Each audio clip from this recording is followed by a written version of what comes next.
একটা মানুষ এরকমই রাজা চায় যেন সেই যখন রাজার কাছে যাবে যেন সে যেন ন্যায় পায়। তারা আমাদেরকে নিজের বলে আমাদের সঙ্গে ব্যবহার করে না। वो अपनों से अपना का व्यवहार करते हैं लेकिन हमारे साथ नहीं करेंगे। इस दुनिया की यही समस्या है, ये दुनिया बहुत स्वार्थी है, अपने बारे में सोचती है। से पृथ्वी की छोर तक प्रभुता करेगा, उसके सामने जंगल के रहने वाले घुटने टेकेंगे, उसके शत्रु मिट्टी चाटेंगे। तर्शीश और द्वीप के राजा भेंट ले आएंगे, शेबा और सबा दोनों के राजा उपहार पहुंचाएंगे। सब राजा उसको दंडवत करेंगे, जाति जाति के लोग उसके अधीन हो जाएंगे, क्योंकि वह दोहाई देने वाले दरिद्र का और दुखी और असहाय मनुष्य का उद्धार करेगा। वह कंगाल और दरिद्र पर तरस खाएगा और दरिद्रों के प्राण को बचाएगा। একটা মানুষ এরকমই রাজা চায়, একটা মানুষ এরকমই রাজা চায় যেন সেই যখন রাজার কাছে যাবে যেন সে যেন ন্যায় পায়। কি চাই তোমরা? যেন ঘরে ভালোভাবে ঘরে থাকছো তার রোদ যেন ভালোভাবে থাকে, কারেন্ট যেন 24 ঘন্টা থাকে, জল যেন 24 ঘন্টা ভালো জল যেন আসে, বাচ্চারা যেন ভালো স্কুলে যেন পড়তে পারে, অন্যায় যেন না হয়, সড়কে হসপিটাল যেন ভালোভাবে হয়।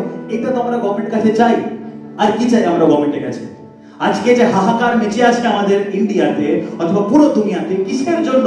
কারণ আজকের রাজারা, আজকে যারা শাসন করতে চায় তারা অ্যাকচুয়ালি শাসন করছে, তারা সেবা করতে চায় না। তারা আমাদেরকে নিজের বলে আমাদের সঙ্গে ব্যবহার করে না।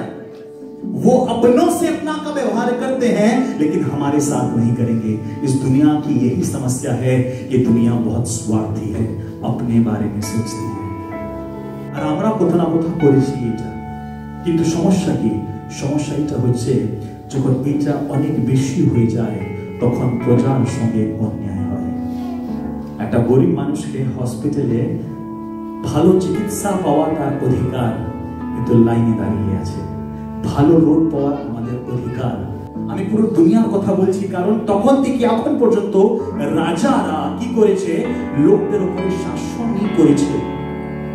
আর যে কিছু ভালো কাজ করেছে তাদের নাম আমরা অনেক সম্মাননীয় ভাবে নিই। সে রাজা খুব ভালো ছিল, লোকদের জন্য ভাবতো, লোকদের জন্য চিন্তা করতো। আজকে এমন রাজার তোমাদেরকে গল্প বলছি, শুধুমাত্র গল্প না, ইতিহাস, historical factory, that is right.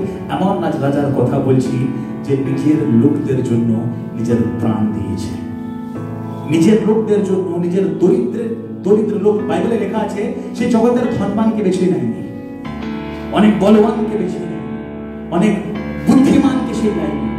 সে নিয়েছে, সে বেছেছে যে নির্ধন, যে একদম নির্বল, আর যে হচ্ছে একদম গরিব মানুষ। কেন? কারণ সে প্রত্যেককে নিজের বলে ডাকে। এইটা প্রভু যিশুর আসার 2500 বছর আগেই এই ভাববাণীটা হয়ে গেছিল, এই প্রফেসিটা হয়ে গেছিল যে একটা রাজা আসবে যে এইরকম ভাবে নিজের লোকদের জন্য কাজ করবে। আজকে কি হচ্ছে? ইয়েস, হচ্ছে। সেই রাজা নিজের দরিদ্র লোকদের উপরে কি করবে? সেই অনুগ্রহ করবে, দয়া করবে।